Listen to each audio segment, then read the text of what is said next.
I do see the beloved looking out at you. This is the last Sunday in February, and so we're concluding our February theme, which is seek the common good, but we're not going to conclude seeking the common good.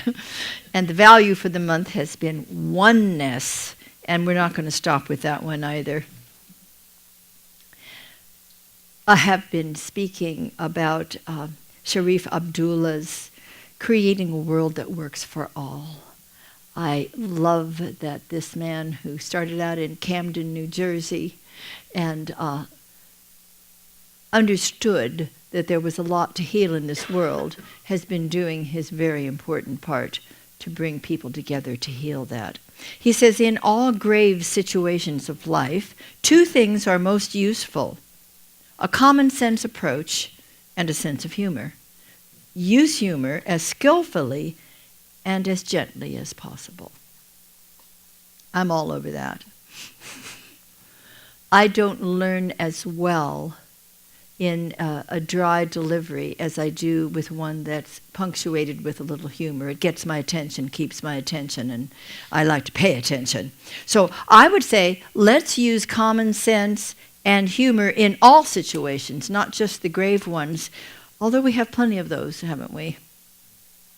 This afternoon we have our movie matinee. I hope everybody can stay because it's... Won't you be my neighbor? Fred Rogers. What a sweet, gentle, beautiful, wise, and wonderful man. Was there any child or any parent or any grandparent who, watching Fred Rogers, didn't just fall into his heart? It's the real deal. He said, we live in a world in which we need to share responsibility. It's easy to say, it's not my child, not my community, not my world, not my problem. Then there are those who see the need and respond.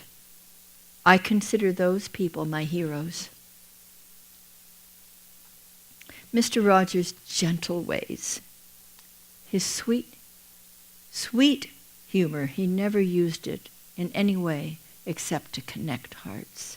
And his great wisdom, certainly uncommon sense for most people. We hear a lot about common sense. Today is about an uncommon common sense. So when we're discovering the common good, and we realize that when we're really seeking the common good, we are also always going to be served well in seeking the common. If it's good for everyone, it's going to be good for me too. And I want to make sure when I'm entering into my spiritual mind prayer treatment that I am looking to see, is this for everyone's good? Harm no one, be good for everyone, including myself. We realize that it does require the common sense, the common good, and understanding it requires going beyond any sense of separate self and entering into the joy of unity, oneness. Common good is understanding that underneath it all, we are all connected. And in this connection, we have an opportunity to move from common sense, which isn't always sensible, is it, to uncommon sense, which is for the greater good. Because it's not the usual mindset. Most folks go about judging by appearances. Have you noticed that?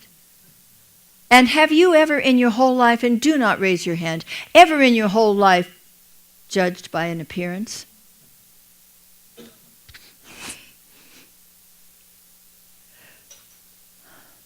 We hear too much criticism, gossip, bias. None of these things does anything good for the common good. Some time ago, we were all reading The Complaint-Free World. Remember that? Many of us wore little purple bands, reminding us, we didn't have to snap them, but it was reminding us when we said anything that was unlovely about another person or about ourselves, or we entered into gossip of any kind, that we went, oops, we became attentive. It was to help us become more mindful. And we very gently took that bracelet off and put it on the other wrist. And what was the purpose of that? To become more mindful. And what was the goal? The goal was to spend 21 days, 21 perfect days without a false opinion about another person or ourselves. 21 days maintaining the truth about each other rather than succumbing to those appearances. Anyone make it to the 21 days? Who did?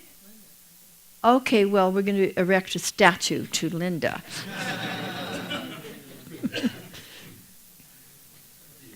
We must be wise enough, and we are. We just need to remember that inner wisdom that always abides there. Wise enough to step away from the opinions and to embrace a greater truth. Because we were all brought up with opinions. They were given to us. We didn't necessarily ask for them. But did you notice in many cases we kept them? And so we're in the process of uncovering what those opinions are.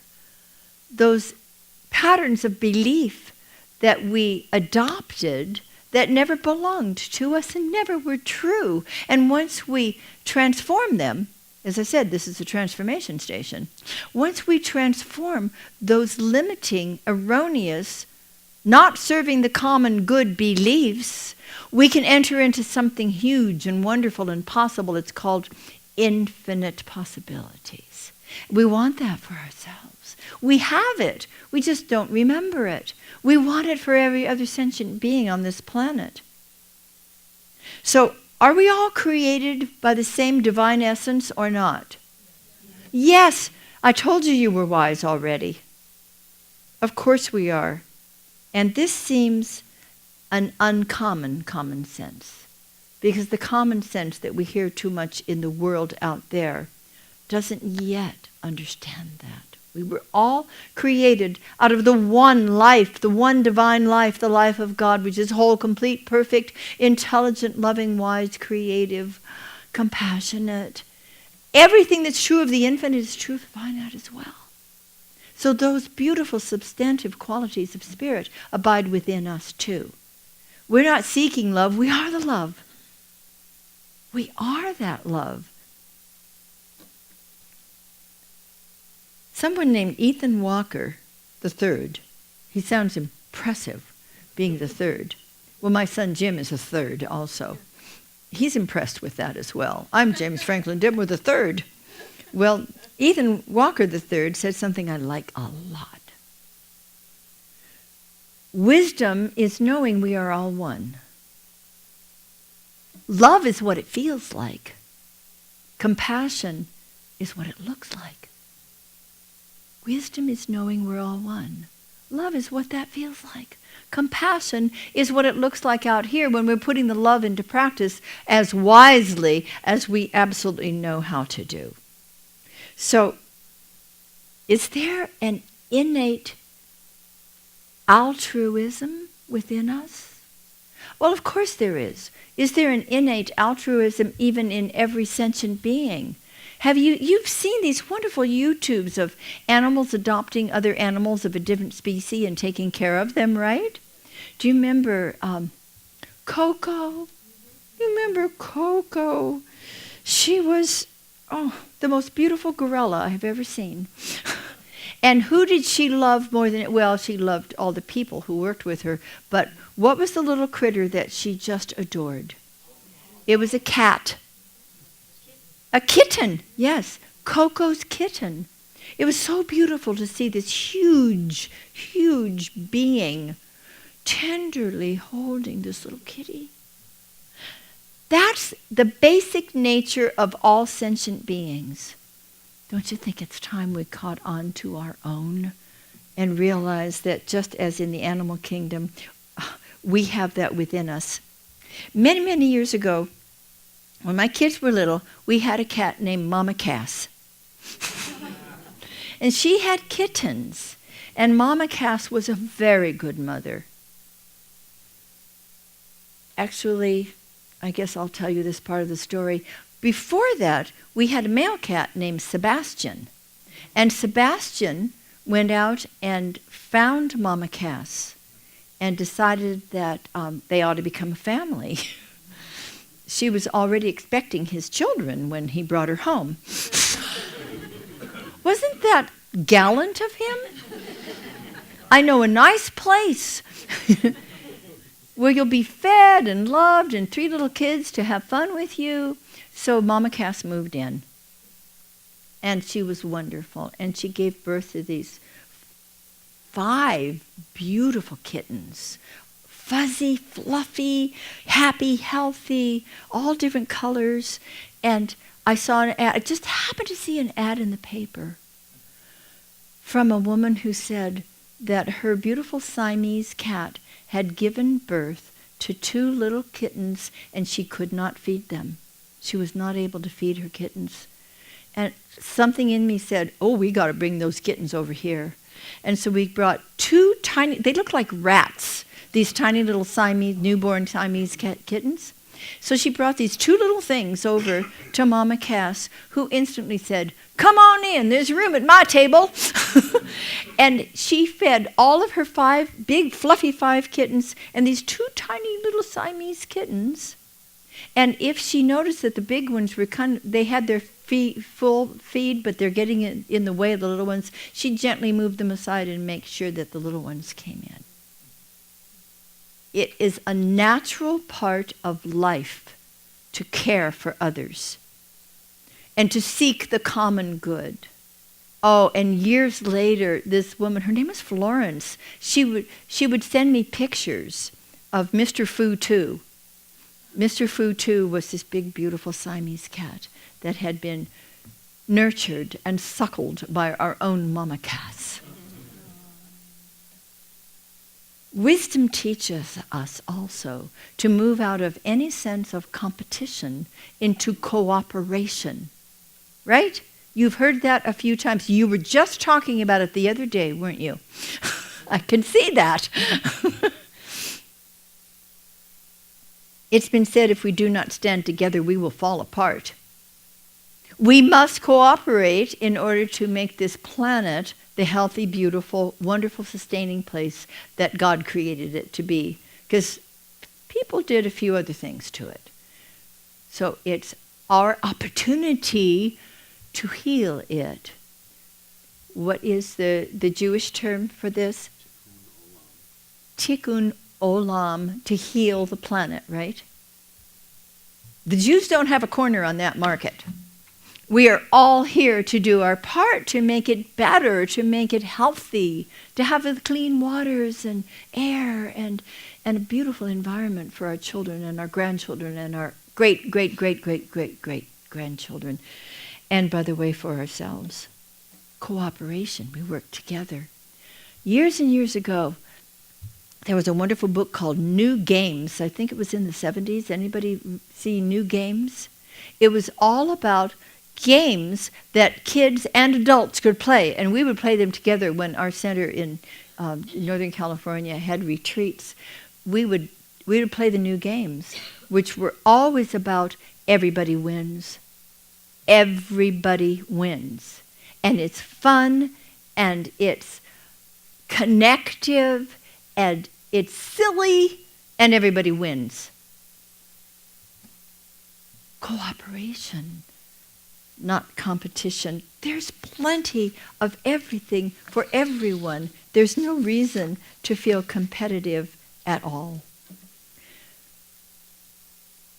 So you don't have to be a cat adopting kittens in order to do your part and my part to make a difference in this world. It can be so simple.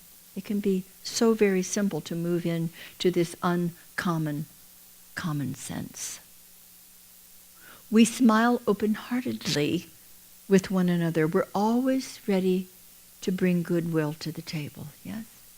Just going into a meeting or a grocery store or your own family, please, with the intention of open-heartedly connecting with each other, sometimes without even a word, just with a smile, just with the awareness that you and I are connected heart to heart mind to mind, soul to soul, because we came, all of us, out of the same divine life. In truth, there is no other. There's no other. That is very dynamic, uncommon common sense. We're all one. Thank you very much. We're all one. We're always ready to bring goodwill to the table. If we begin every meeting, every discussion with that in mind, we've set the intention and it takes place because we've created the environment for hearts to connect with each other, for us to come to agreement. Oh, here comes Mr. Rogers again.